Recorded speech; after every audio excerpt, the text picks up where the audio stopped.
Siempre que llega este momento de la predicación de la palabra de Dios, es un momento solemne en el que el Señor nos habla de manera maravillosa, ¿no? Y no sé en qué situación has venido hoy, pero lo que estoy seguro es que si estás atento, es una palabra que será para ti. ¿Por qué? ¿Por qué digo esto?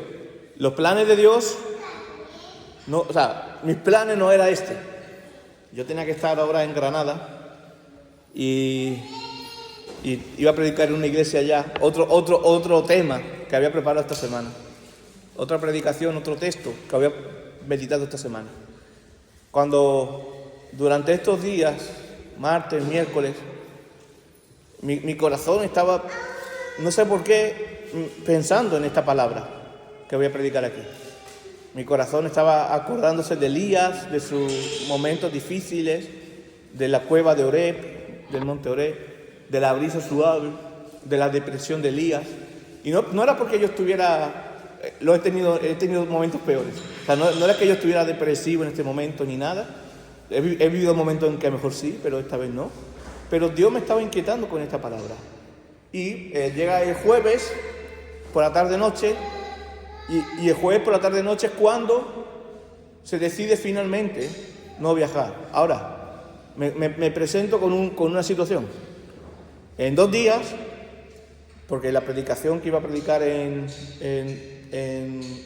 Granada, ya la había predicado aquí, aunque la había cambiado. En 2 días tenía que preparar un culto, cosa que para que os hagáis la idea, demora una semana para mí. O sea, el culto el domingo demora una semana en prepararlo, la predicación, todo. Y en 2 días tenía que hacer el trabajo de una semana. Pero ¿sabes cuál fue cuando ya veo yo que no voy a viajar? No me puse nervioso, ni inquieto. Al revés, mi corazón entendió. Y yo, voy a predicar. Tú quieres, Señor, que yo predique este texto en la iglesia. No sé por qué, pero tú quieres que yo predique este texto, Señor. Y en 2 días, lo que es una semana, preparé esta predicación. Pero no es que haya sido... Hice todos los procesos que solo hace siempre. Pero hay una diferencia. Dios ya tenía los puntos en mi corazón para exponer hoy. Sabéis que yo no soy muy eufórico, soy muy racional. Soy un pastor racional. O sea, creo en el Espíritu Santo, creo en el poder de Dios, pero soy muy racional en los procesos. No soy de los que ven a Dios Dios está en todas partes, pero no soy de los que espiritualiza todo. Pero creedme que esto hay un propósito. Y en mi corazón así lo siento. No sé para qué, no sé para qué, no sé si ahora, no sé si para más adelante, pero esta palabra necesita ser escuchada por la iglesia. Y por eso pido que estés atento, que escuche con atención. Porque a lo mejor hoy esta palabra no te dice nada, puede ser, o sí. Pero de aquí a 2 meses, 3 meses, una semana o esta misma semana, puede ser esta palabra un consuelo para tu vida, si la recuerdas, si la palpas. Vamos al texto. Está en Primera de Reyes, capítulo 19, del 1 al 18. Primera de Reyes, capítulo 19, del 1 al 18. Dice la palabra del Señor. Acab dio a Jezabel la noticia de todo lo que Elías había hecho, de cómo había matado a espada a todos los profetas. Y entonces envió Jezabel a Elías, un mensajero, para decirle: traigan los dioses sobre mí el peor de los castigos, si mañana a esta hora no he puesto tu persona como la de uno de ellos. Al ver Elías el peligro, se levantó y se fue para salvar su vida. Al llegar a Berseba, que está en Judá, dejó allí a su criado. Luego de caminar todo un día por el desierto, fue a sentarse debajo de un enebro. Entonces se deseó la muerte y dijo: basta ya, Señor, quítame la vida, pues no soy yo mejor que mis padres. Y tras echarse debajo del enebro, se quedó dormido. Pero un ángel le tocó y dijo: levántate y come. Miró y vio a su cabeza una torta cocida sobre las ascuas y una vasija de agua. Comió, bebió y volvió a dormirse. Regresó el ángel del Señor por segunda vez, le tocó y dijo: levántate, come, porque largo camino te queda. Se levantó pues, comió y bebió. Fortalecido con aquella comida, anduvo 40 días y 40 noches hasta Horeb, el monte de Dios. Allí se metió en una cueva donde pasó la noche. Llegó a él palabra del Señor, el cual le dijo: ¿qué haces aquí, Elías? Él respondió: he sentido un vivo celo por el Señor, Dios de los ejércitos, porque los hijos de Israel han dejado tu pacto, han derribado tus altares y han matado a espada a tus profetas. Solo yo he quedado y me buscan para quitarme la vida. El Señor le dijo: sal fuera y ponte en el monte delante del Señor. En ese momento pasaba el Señor, y un viento grande y poderoso rompía los montes y quebraba las peñas delante del Señor. Pero el Señor no estaba en el viento. Tras el viento hubo un terremoto, pero el Señor no estaba en el terremoto. Tras el terremoto hubo un fuego, pero el Señor no estaba en el fuego. Y tras el fuego se escuchó un silbo apacible y delicado. Cuando Elías lo oyó, se cubrió el rostro con el manto, salió y se puso a la puerta de la cueva. Entonces le llegó una voz que le decía: ¿qué haces aquí, Elías?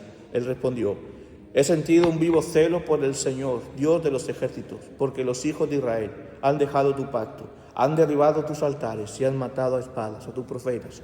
Solo yo he quedado y me buscan para quitarme la vida. El Señor le dijo: ve, vuelve por el mismo camino, hasta el desierto de Damasco. Llegarás y ungirás a Hazael como rey de Siria. A Jehú, hijo de Nimsi, lo ungirás como rey de Israel. Y a Eliseo, hijo de Safat, de Abel Meolá, lo ungirás como profeta para que ocupe tu lugar. Al que escape de la espada de Hazael, Jehú lo matará. Y al que escape de la espada de Jehú, Eliseo lo matará. Pero haré que queden en Israel 7,000, cuyas rodillas no se doblaron ante Baal y cuyas bocas no lo besaron. Oremos. Señor Rey eterno, te damos gracias por tu palabra, te damos gracias porque podemos abrir este libro, Señor, y ver cómo tú nos hablas, Señor, por medio de tu Espíritu Santo, Señor. Guíanos ahora, Señor, en esta palabra y abre los corazones, Padre. Te lo pido en el nombre de Cristo Jesús. Amén. Veis un profeta Elías bastante turbado, aturdido, con miedo, y vemos un cuidado de Dios. Vamos a ver 4 puntos principales en ese sermón. El primero será la angustia y la depresión de Elías. El segundo, cómo Dios responde. El cuidado de Dios en medio de la depresión. La cercanía de Dios en medio de la depresión. Ese es el tercero. Y la restauración por parte del Dios cercano a nosotros. Hay una depresión y hay un cuidado, una cercanía y una restauración. Y como he dicho, vuelvo a reiterar, me encantan cuando mis planes no salen. Cuando mis planes no salen como yo quiero, me encantan, porque sé que Dios ha preparado otro plan, otra cosa. Y ese es el plan de Dios, que estemos aquí. Cuando Dios cambia los planes, es una muestra, verlo de esta manera, es una muestra de amor para nosotros. Es algo maravilloso que está preparando. Y esto siempre lo he experimentado a lo largo de mi vida. Precisamente esta palabra, como he dicho antes, la ha puesto Dios en mi corazón. Y el jueves comencé a meditar, el jueves por la noche, el viernes empecé a escribirla. Y estoy seguro que va a hablar. Precisamente Elías estaba viviendo algo que no estaba en sus planes. Elías no estaba planeando que le iban a matar o querían matarlo. Él tenía otros planes e incluso estaba huyendo. Y me hace recordar, por ejemplo, al profeta Jonás cuando huía, pero Dios cambió los planes y salió glorificado. Y él tenía otros planes, pero Dios tenía otros planes, a diferente a Jonás y a Elías, y se manifestó. Elías estaba pasando una tremenda prueba que le llevó a la depresión, a tal punto pensar en la muerte. Ya no quiero vivir más. ¿Por qué había pasado Elías? ¿Qué había pasado con la vida de Elías para llegar a este punto? Ahora vamos a entrar un poquito en contexto. ¿Cómo obra Dios en medio de la depresión? Que ninguno estamos libres de esto. ¿Y qué podemos tener en cuenta nosotros acerca de este pasaje? Vamos a ello. Vemos la angustia y la depresión de Elías. ¿Qué había pasado anteriormente para que Elías se sienta así? Elías, pero primero, ¿quién es Elías? Porque hemos hablado varias veces de Elías a lo largo de la iglesia, pero me gusta presentar quién es Elías, para quien no lo conozca. Elías es un profeta natural de Tisbe y profetizó en el tiempo del rey Acab una sequía de 3 años. Eran tiempos terribles. Estaba Jezabel, la famosa Jezabel, estaba matando a todos los profetas, y Acab, con perdón de la palabra, voy a usar esta palabra, era un calzonazo que se dejaba llevar por lo de que Jezabel hacía. Fue un mal rey Acab.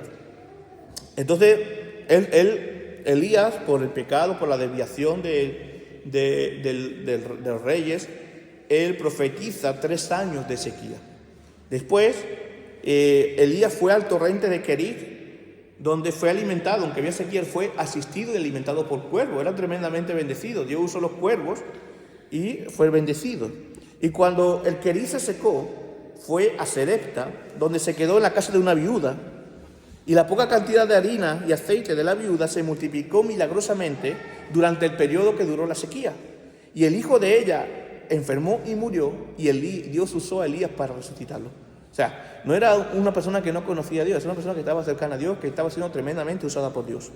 Después de 3 años, pasaron los 3 años de sequías, después de 3 años, Elías volvió y se presentó otra vez delante de Acab, el rey. Desafió a los profetas, falsos profetas, a los profetas de Baal. Y el Señor probó que a través de volver a traer la lluvia, el Señor probó que Él es Dios verdadero a través del profeta Elías. Y la sequía terminó. Huyó al desierto para escapar de la venganza de Jezabel, la esposa de Acab, y aquí se encuentra. O sea, Elías había sido tremendamente usado. Dios había glorificado por medio de Elías, pero las consecuencias de la fidelidad de Elías era la persecución. Y no solo la persecución, sino la amenaza de muerte. Obviamente, tenemos aquí cómo Elías huye. Había una amenaza real. El versículo 19 dice: Acab dio a Jezabel la noticia de que todo lo que Elías había hecho y de cómo había matado a espada a todos los profetas, que eso también, Elías castigó a los profetas, porque la ley era que si había un falso profeta había que matarlo en ese tiempo. Entonces envió Jezabel a Elías un mensajero a decirle.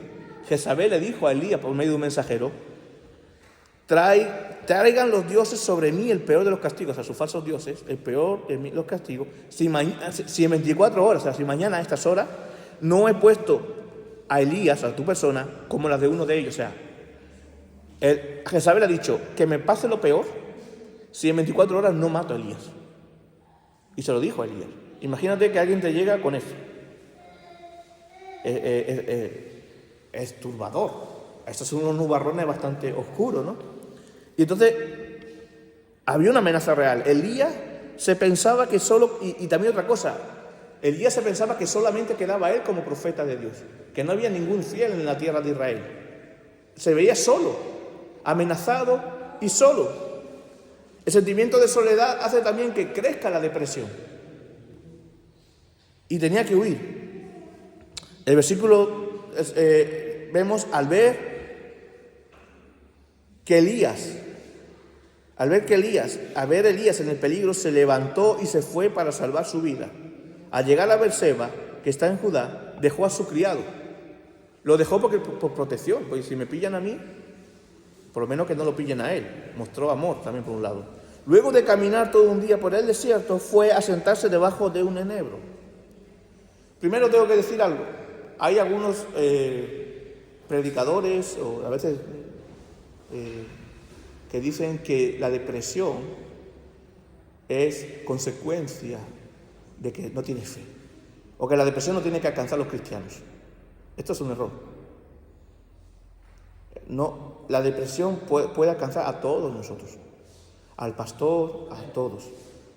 Y no es que te falta fe, o que eres un mal cristiano, o que eso es un espíritu inmundo. No, es una enfermedad consecuencia del pecado. Pero la depresión no hay que, demonizarla en el sentido de que tenemos una peste. Y eso es un problema, ¿sabes por qué? Porque si pensamos que la depresión es un demonio, o pensamos que la depresión no tiene que llegar a los cristianos, eso es un engaño. Porque no se habla de depresión en la iglesia. Porque la llevo por dentro y no lo habla mi hermano, estoy depresivo. Los pastores luchan mucho con esto, porque ¿cómo se va a mostrar un pastor frágil ante la congregación. Pero hermanos, no somos de piedra. Elías era una persona cercana a Dios, era profeta de Dios, era ungido por Dios. Más ungido que yo, más ungido que todos nosotros en ese sentido. Y Elías estaba pasando por una depresión. Entonces, la primera enseñanza que tenemos que tener aquí, que la depresión no sea un tabú entre nosotros. Que cuando hay depresión, para eso está la iglesia, para ayudar al hermano que está pasando en ese momento. Que oremos unos por otros para que esto no suceda. Y si estás en depresión, no te sientas menor cristiano, o peor cristiano, o cristiano de segunda categoría, porque eso forma parte de la vida, forma parte de nuestra lucha espiritual también, forma parte de nuestro caminar. Y Elías es un ejemplo de esto. Y por eso la predicación se trata la paz y la calma en medio de la angustia. Y Elías llegó hasta tal punto que él deseó la muerte. Él deseó la muerte. El suicidio sucede dentro de la iglesia visible. Ha habido pastores que se han suicidado porque no han podido, porque no se han abierto. No voy a juzgar las circunstancias, pero no es difícil. Yo incluso leí un libro sobre plantación, uno de los primeros libros que yo leí sobre plantación de iglesias. El autor, 4 años después de escribir ese libro, que se le veía con una pasión tremenda en el libro, 4 años después de haber escrito ese libro, se suicidó. Y yo me quedé flipando, como decimos aquí. Y esto a mí me da una enseñanza. No estamos libres de caer en la depresión. No estamos libres de caer en el pecado, caer en la depresión como consecuencia del pecado. Por eso cuidado con esto. Hemos dicho también que la vida le pertenece. No voy a juzgar yo dónde van, no voy a entrar en debate a dónde van el que suicida. Sí, no, eso no voy a entrar, si es verdadero creyente, no, eso no voy a entrar. Pero la depresión es la puerta al desear quitarse del medio. Y la vida le pertenece al Señor y el Señor nos va a cuidar en esto. Elías se quería quitar la vida. Quería que Dios le quitara la vida, el deseo de muerte. Y hay una diferencia. Lejos de juzgar al que se suicida, que Dios tenga misericordia también, sobre todo de su familia, del dolor que deja su familia. Elías, dentro de lo malo, de la depresión, no actuó del todo mal, porque él no se quitó la vida directamente, pero él tenía deseo de morir. Él dijo: basta ya, Señor, quítame la vida, pues no soy yo mejor que mis padres. Ahora la pregunta que yo hago aquí: ¿cómo puede ser posible que un hombre que fue tremendamente usado por Dios, cómo puede ser posible que un hombre que era ungido por Dios, que había visto la gloria de Dios, hace poco tenga depresión y desee la muerte? Bueno, por un lado, él pudo haberse quitado la vida, como he dicho, pero se lo pedía al Señor. No tomó la justicia por su mano, porque la vida le pertenece al Señor. Pero ¿cómo pudo esto? Déjame decir, no sé si alguna vez has experimentado esto en tu vida, y hay una explicación a esto. Cuando tú has vivido momentos maravillosos de bendición, por ejemplo, un fin de semana que el Señor te habló tremendamente, que el Señor te usó. Hay a veces que a los 2 o 3 días hay una prueba muy dura. Hay un golpe en tu vida, o hay una amenaza o algo que te hace que después de una gloria venga una dura prueba. Pero en medio de esto el Señor se glorifica. En medio de esto el Señor se glorifica también. Y esto es lo que tenemos que tener claro. Hermanos, lo que tenemos que tener claro también es que no estamos libres de la depresión, y por eso debemos mirar a Elías y ver que como Elías necesitamos ayuda cuando vivimos momentos difíciles. Filipenses, Pablo, como diría Pablo, no también, pero si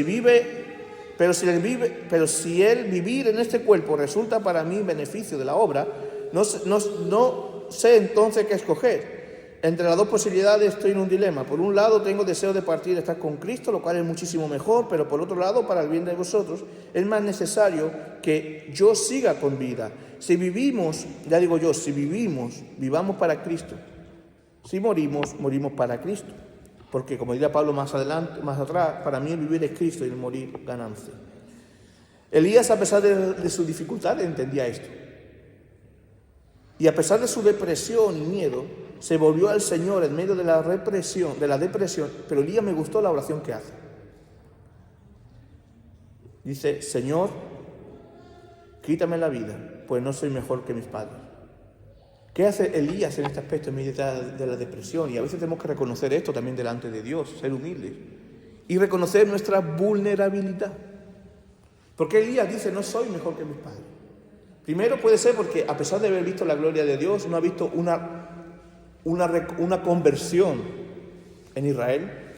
Entonces, no soy mejor que mis padres. También que, a pesar de ver la gloria de Dios, tiene miedo, no tiene fe verdadera, o sea, no tiene una fe, decir: no, el Señor me va a librar de esto, no soy mejor que mis padres. Pero también le hace decir esto, el reconocer cuál es nuestra naturaleza.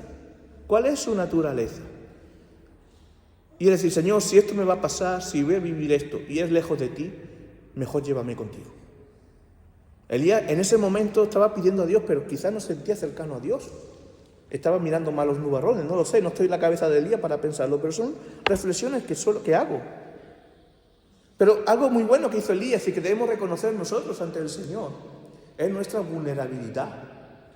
Es nuestra decir: sí, Señor, puedo caer en esto. Puedo ser vulnerable a una depresión o al deseo de muerte. Y cuando Elías dice esta oración, Dios no es ajeno a nosotros, ni ajeno a Elías. Dios comienza a cuidarlo, a mimarlo, a tocar su corazón. El cuidado de Dios en medio de la depresión lo vemos. Lo vemos en Elías y lo vemos en nosotros. Elías estaba cansado, Elías estaba sin fuerza, Elías tenía hambre, Elías necesitaba ser cuidado por todas partes. Cuando una persona está depresiva, y podemos ser cualquiera de nosotros, estamos cansados, no tenemos ganas de vivir, no tenemos ganas de levantarnos, no tenemos ganas de comer, no tenemos ganas de ir a la iglesia. A veces decimos: ¿para qué? Señor, soy el peor, entonces, ¿para qué voy a la iglesia si soy malo? Eso es depresión, eso es concepto de depresión también. Porque cuando estamos mal, es cuando necesitamos ir a la iglesia, cuando necesitamos ser alimentados. Y a veces los cristianos tenemos ese pensamiento: como no estoy bien, no voy a la iglesia, porque no me siento con fuerza de alabar. Ahí es cuando más necesitas ir a la iglesia. Ahí es cuando más necesitas la comunión con Dios. Y Elías, aunque estaba ahí, pero entendió: Señor, le pidió ayuda a Dios. Y fíjate, en el versículo 5, tras echarse debajo del enebro, caminó al enebro, se quedó dormido, pero un ángel le tocó y le dijo: levántate y come. Miró y vio a su cabecera una torta cocida sobre las ascuas y una vasija de agua. Comió, bebió y volvió a dormirse. Dios, un ángel, ¿sabe qué significa ángel? Enviado. Dios envía a su enviado, a su ángel. Dios envía también a nosotros ángeles para que ser cuidados por Él. Y muchas veces no pensamos en ángeles en los cupidos, en los que tienen alas y todo. No, un enviado puede ser tu hermano que está a tu lado, el pastor, la iglesia, que te ayuda en los momentos de depresión. Y fíjate qué significativo. Dios, por medio del ángel que le toca, dice: levántate, come. Elías estaba ausente en esa mente, pero muchas veces vemos el amor de Dios cuando nosotros estamos en nubarrones, en depresión, y llega Dios por medio de un ángel a asistirnos.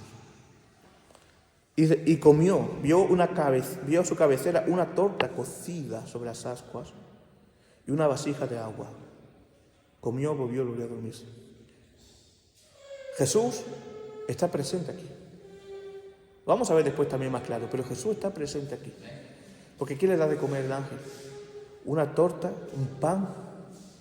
¿Y qué le da de beber? Agua. ¿Qué dice Jesús que es Él? El pan de vida y el agua que quita la sed. Estos dos elementos en medio de la depresión es fortaleza, es llenura para aquel que está abatido. Y Dios se manifestó a Elías por medio de esos dos elementos que son muy representativos de la figura de Cristo. Porque Cristo es verdadera vitamina, energía en medio de la depresión. Dios proveyó en medio de la depresión como nos ha proveído el Cordero a nosotros. Y Dios no responde ante la petición de muerte de Elías, ¿viste, no? No ha respondido ante la petición de muerte, no lo mata. Muy al contrario, le proporciona alimentos 2 veces consecutivas a través de un ángel. Martin Lloyd-Jones, que es un teólogo, ha descrito muy dedicadamente, didácticamente, porque él es médico, era médico, del siglo XX, un inglés, Martin Lloyd-Jones ha descrito didácticamente el papel que tiene también en la aparición de la depresión, el cansancio, la tensión y la enfermedad. Y asimismo, la reacción tras una gran bendición, lo que he dicho antes. Muchas veces la depresión es una reacción a una gran bendición. Y como una comida nutritiva y un sueño reparador contribuye el primer paso hacia la recuperación. Alimentarnos bien físicamente, yo no soy un dietista, ¿no? Pero alimentarnos bien de comida, pero alimentarnos bien espiritualmente. Y el descanso, dormir bien, pero también descansar en el Señor. Eso es un primer paso para salir de la depresión. El Señor nos da lo que necesitamos. Elías hace un momento estaba tan angustiado, tan depresivo que deseaba morirse, ¿no? Lo hemos dejado a Elías con deseo de morir. Y he ahí el amor de Dios. He ahí su misericordia. Elías estaba siendo atendido, mimado por el Señor. Mimado. Y yo estaba pensando en este pasaje, cuando estaba escribiendo eso, Salmo 17, del 6 al 8. Yo te he invocado, por cuanto tú, Dios, me oirás. Inclina a mí tu oído, escucha mi palabra. Muestra tu maravillosa misericordia, tú que salvas a los que se refugian a tu diestra, de los que se levantan contra ellos. Guárdame como a la niña de tus ojos, escóndeme bajo la sombra de tus alas. Qué deseo tan maravilloso cuando vivimos momentos complicados de nuestra vida. Dios no se desentiende de ti en medio de la prueba ni en medio de la depresión. Y aquí recuerdo mucho Isaías 43, versículo 2. Cuando pases por las aguas yo estaré contigo, y por los ríos no te anegarán. Cuando pases por el fuego no te quemarás, ni la llama arderá en ti. El Señor nos dice que no vayamos a pasar por tiempos difíciles.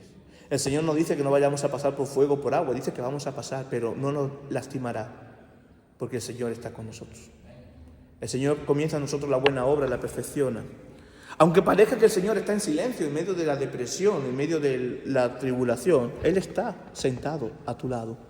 Él está abrazándote, mimándote como a Elías. Y Él lo hizo por varias veces esto. Le dio de comer por 2 veces. Él tenía que tener... ¿Y ahora por qué? ¿Por qué le provee? Porque Elías tenía que tener fuerza para dirigirse a donde Dios lo estaba llevando, para una experiencia más íntima con Él. Dios nos capacita, nos fortalece, con lazos de amor nos trae a Él. Y Dios escucha a sus hijos, esto forma parte del cuidado también. Dios no se desentiende, Dios escucha a sus hijos en medio de la oración dolorosa. Elías estaba dolido, entonces caminó y allí en el versículo 9 dice: allí se metió en una cueva donde pasó la noche. Llegó a él palabra del Señor, el cual dijo: ¿qué haces aquí, Elías? Él respondió: he sentido un vivo celo por el Señor, Dios de los ejércitos, porque los hijos de Israel han dejado tu pacto, han derribado tus altares, han matado a espada a tu profeta. Solo yo he quedado y me buscan para quitarme la vida. Elías está siendo honesto con su carga, descansando en el Señor. Le pregunta al Señor: ¿qué estás haciendo? Y él le responde esto. Elías estaba frustrado como muchos pastores lo están hoy también. Pero se esfuerza en que la gente busque a Dios. Y el pueblo se olvidó del Señor. Puedes sentirte tú igual también. Cuando tú te esfuerzas en que un familiar tuyo o ser querido busque al Señor y tú te esfuerzas y no lo busca. Y Elías lo que dice esto: Señor, se han olvidado de tu pacto, han dejado tu pacto, no quieren saber de ti y adoran a otros dioses. El sentimiento del cristiano también es a veces. Como pastor yo lo siento muchas veces, no solamente con la iglesia, con familiares, y vosotros seguramente lo sentís también con familiares, amigos y todo. Elías, por lo tanto, pensaba que estaba solo en su entorno. Pero lo que Elías necesitaba realmente era a Dios. Y fijaros qué importante en medio de la depresión en medio de la angustia, la necesidad de la intimidad con Dios. Sentir el abrazo de Dios. Y Dios escuchó la oración de Elías. Dios escucha la oración de sus hijos. Y Dios se muestra, vamos al tercer punto, Dios se muestra cercano en medio de la depresión. ¿Saben qué sucede? Cuando estamos en depresión, cuando estamos en frialdad espiritual, pensamos que Dios no está. Pensamos que Dios se fue. Pensamos que Dios no nos escucha. Pensamos que Dios nos abandonó. Pensamos que Dios levantó la mano de nuestras cabezas. Pero Dios se hace cercano cuando también nosotros queremos buscarlo en medio de la depresión. A veces es nuestra propia carne la que dice no busque a Dios. Pero Dios está esperando que nosotros busquemos a Él en medio de la depresión. El Señor dijo, y esta es la parte clave del pasaje, del 11 al 13, el Señor dijo, después de la cueva, sal fuera y ponte en el monte delante del Señor. En ese momento pasaba el Señor y un viento grande, poderoso, rompía los montes y quebraba las peñas delante del Señor, pero el Señor no estaba en el viento. Tras el viento hubo un terremoto, pero el Señor no estaba en el terremoto.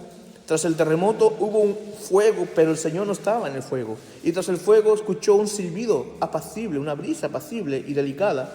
Cuando Elías lo oyó, se cubrió el rostro con el manto, salió y se puso a la puerta de la cueva. Entonces le llegó una voz que le decía, ¿qué haces aquí, Elías?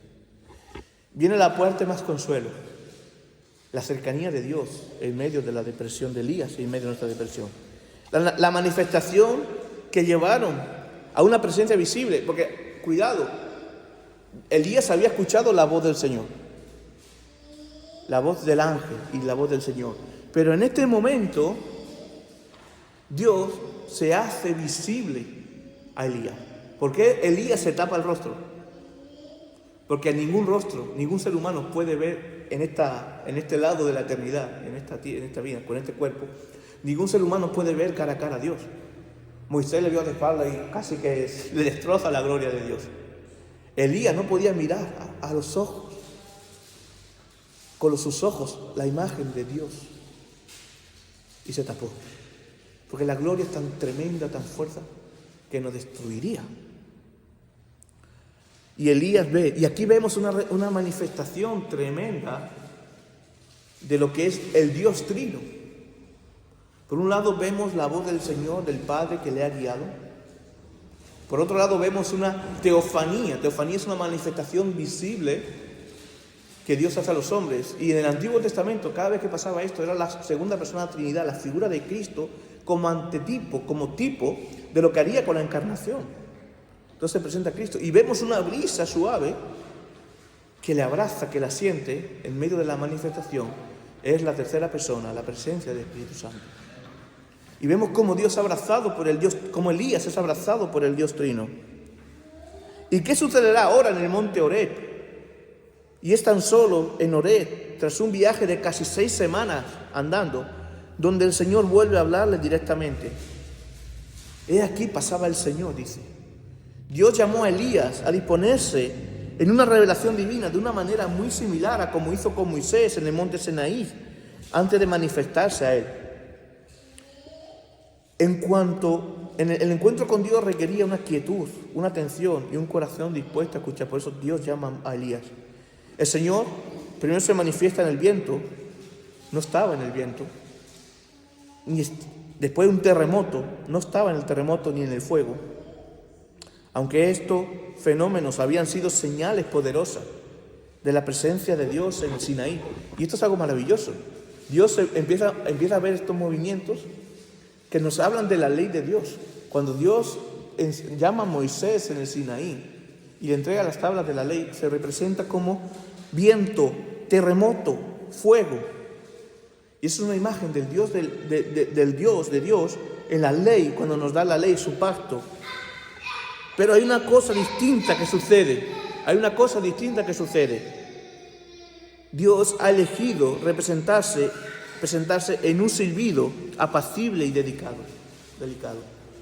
Y este silbido apacible y delicado es la brisa suave que restaura símbolo, ¿sabe de qué? del Evangelio de la paz en Jesucristo, nuestro Señor. Aquí donde me encanta ver a Cristo en el Antiguo Testamento, mostrándose a nosotros. Como no solamente, Dios se muestra a nosotros como no solamente un Dios de ley y de justicia, sino un Dios de gracia y de amor que nos enseña. Es totalmente una teofanía en el Antiguo Testamento. Representa a Cristo. Como el ángel del Señor se hace cercano a Elías en medio de la depresión, trayéndole fuerza, restauración. Esto mismo es lo que vimos cuando recibimos la primera vez a Cristo, lo que vivimos nosotros. Ese abrazo de Dios, esa brisa suave que llena de nuestro corazón de amor, de gozo y de paz. Cristo, hermanos, es esa brisa suave que necesitamos en nuestra vida en medio de la depresión, en medio de la lucha. No hay una brisa semejante a esta. Una brisa que llena de paz, que restaura, que fortalece, una brisa que llena más de cualquier cosa de este mundo. Y vemos la restauración de Dios por medio de ese trato con Elías, ¿no? Recordaros, hace poco Elías estaba anhelando la muerte. Ahora Elías estaba siendo restaurado a través del trato de Dios. Y ahora viene en medio de la restauración, ahí viene la restauración en medio de la angustia, la depresión. La restauración por parte de un Dios cercano a nosotros. Volvió a preguntarle el Señor, ¿qué haces aquí? Y él hace la misma oración, el celo del Señor vivo, Dios de los ejércitos, porque los hijos de Israel han dejado su pasto, han derribado tus altares y han matado a espada a tu profeta. Solo quedo yo, que me buscan para quitarme la vida. Elías todavía tenía esa carga en su corazón, ya no estaba deseando la muerte, pero él sentía esa carga. O sea, hermanos, tenemos que ser honestos, tenemos que ser sinceros. Yo prefiero más caminar con hermanos que me digan, no me encuentro bien, no tengo esto, a ver hermanos que se muestran súper espirituales y la torta viene después. Tenemos que ser honestos, tal como somos, transparentes, claros, y reconocer nuestra vulnerabilidad. Yo reconozco, hermanos, también delante de vosotros, si yo no tengo una vida de comunión con Dios, si yo no me cuido mis retaguardias espirituales, si yo no paso tiempo con el Señor, estoy a esto de tener una depresión, porque no soy superhombre. Y yo creo que todos nosotros debemos reconocer nuestra vulnerabilidad y nuestra dependencia a Dios y buscar a Dios. Y la respuesta de Elías fue una misma oración, como he dicho. Pero Dios quiere que Elías vea que está en el centro de la voluntad de Dios. Y ahí en la oración, ahí en medio de todo lo que está sucediendo en el monte Horeb, Elías se alinea con el propósito de Dios. ¿Sabes cuándo se empieza a vencer la depresión? Cuando hemos tenido comunión con Dios, cuando buscamos a Dios, cuando tenemos comunión con la iglesia y cuando nosotros, nuestra voluntad, empieza a alinearse con la voluntad de Dios, porque entendemos que lo que vivimos, hay un propósito en todo esto. Y no empezamos a ver el entorno, los nubarrones, como algo que nos va a destruir o una carga que no somos capaces de soportar, sino lo vemos como un medio para ver la gloria de Dios. Por ejemplo, esto puede ser una enfermedad. Esto puede ser algo difícil que veamos en nuestra vida. Pero es un proceso que el Señor hace en nosotros para que veamos su gloria, como verá Elías y verá su pueblo. En cuanto esto sucede, es un empujón para la restauración, para que veamos su mano poderosa. Elías vuelve a decir lo mismo, como he dicho, pero esta vez sin deseo de muerte. Es la diferencia de tener o no tener comunión íntima real con Dios, de reconocer a Dios en todos sus caminos. Que en medio de la adversidad, aunque exista un eco de depresión, ya no hay un terror y queremos morir. Puede que temor haya, pero el corazón empieza a descansar en el Señor. Las circunstancias todavía no han cambiado para Elías. Él sigue estando amenazado, él sigue estando perseguido, él sigue sintiéndose solo. Pero ya hay un cambio en el corazón de Elías, porque se alineó con la voluntad de Dios, porque hay un descanso de Elías en el Señor. Y aquí Dios habla. Como es cercano a nosotros, empieza a restaurar. ¿Cómo nos restauramos? Mirando al propósito de Dios y su santa voluntad. Es una cura para la depresión, como he dicho antes. La respuesta del Señor es ahora significativa, ya que sigue sin confrontarle directamente a Elías, pero le da una nueva tarea. Dios no va a dejar que cese su misión como profeta. Al revés, le dice, ve por el camino que tú has ido y ve a hacer esto. Le hace una misión. Pero por su parte Elías siente que ya todo está perdido. Pero el Señor sigue obrando en Elías. Tiene un cometido para que cumplir. Nada menos, ¿sabes qué? Que ungir a 3 personas importantes. Y todavía hay algo más. Unge a Hazael, rey de Siria, unge a Jehú, rey de Israel, y unge a Eliseo, que será su sucesor. Pero todavía hay un mensaje más confortable, más amoroso de Dios. Le dice, Elías, no vas a estar solo. No estás solo. Aunque parece pensamos que estamos solos en medio de la depresión. No estás solo. Aún quedan en Israel 7,000 cuya rodilla no se doblaron ante Baal y cuya boca no lo besaron. Y esto es algo de restauración tremenda de parte de Dios ante nosotros. En el momento de la depresión, cuando Elías se iba a sentir que está solo, cuando Elías se sentía solo, dice Dios, no. Y ese a veces es un autoengaño que nosotros nos hacemos. Ay, me siento, y más si estamos en un pueblo como este. Me siento solo. Pero tenemos que tener una visión universal de la iglesia. Primero, local, en el sentido de que no estamos solos. Hay un cuerpo de Cristo visible presente aquí, que es la iglesia. Y segundo, estamos unidos a un cuerpo universal, invisible y triunfante. No estamos solos. Hermanos, ¿sabes cuál ha sido una de las cosas por las que yo no he muerto en el intento de la iglesia aquí en Los Santos y por la que persevero? Precisamente saber que hay 7,000 juntos conmigo. 7,000 no es aquí en la Biblia, voy a dar esto, 7,000 no es un número que hubiera 7,000 cabezas, sino un número de plenitud, de totalidad, de un cuerpo. Y eso estamos nosotros aquí. Somos un cuerpo perteneciente al cuerpo de Cristo, parte de este cuerpo. Y Dios, y aquí donde esto va, Elías vuelve a estar en el centro y Dios capacita y cumplirá la misión Elías, porque Dios lo acompañará. Y aquí donde recuerdo siempre el versículo, cuando me vienen días difíciles, Señor, si tú has comenzado en mí la obra, tú estás conmigo, lo perfeccionarás hasta el día que tú quieras, hasta el día que tú vengas o el día que me lleves. Y esto es un don que también Dios da a la iglesia. Dios por medio de su iglesia nos muestra y nos recuerda que a pesar de que hay días que puede que nos sintamos solos, no estamos solos. Lo dice, no estás solo, aunque creas que estás solo. Hay 7,000 contigo. El remanente de ese tiempo. Fijaros que en los años más oscuros que estaba viviendo Elías, que se veía solo, que había más gente como él, piadosa, había 7,000. 7,000. Hermanos, no estamos solos. Primero, no estamos solos porque Dios está con nosotros. Y en medio de la depresión también Dios está con nosotros. Y segundo, no estamos solos porque Dios ha puesto la iglesia. Por eso es importante la iglesia. Por eso es importante caminar con la iglesia. Por eso es importante no desconectarse de la iglesia. Por eso es importante tener comunión con la iglesia, porque Dios nos ha dado su presencia, pero también la presencia de la iglesia, para que en medio de las batallas luchemos juntos, batallemos juntos. Por lo tanto, hermanos, veis, el corazón de Elías ya es restaurado. Ya Elías puede ya cumplir la misión, y la cumplió. Y Elías no vio la muerte, Dios se lo llevó. Y esto es maravilloso. Pues bien, hermanos, esta palabra es para ti.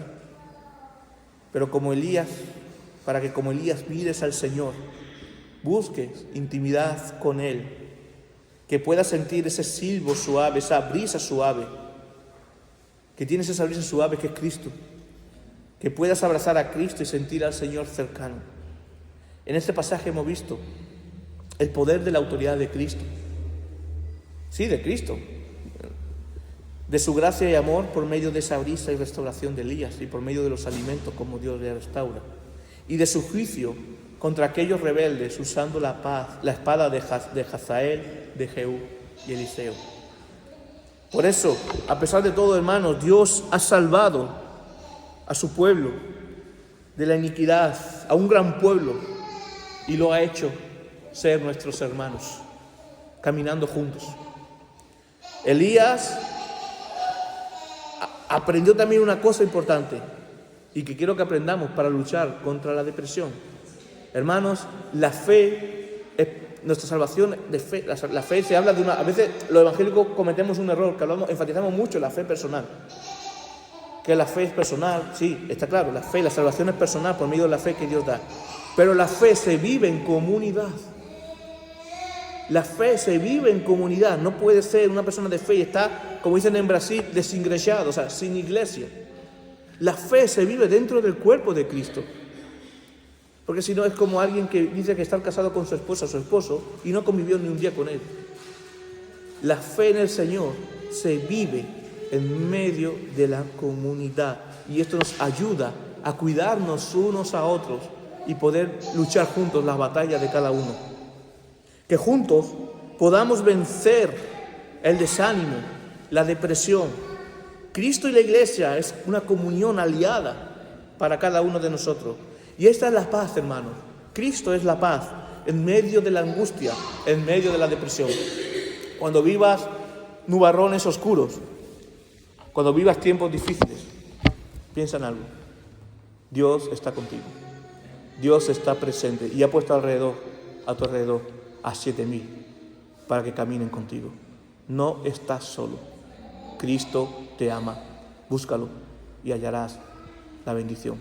Que Dios bendiga su palabra.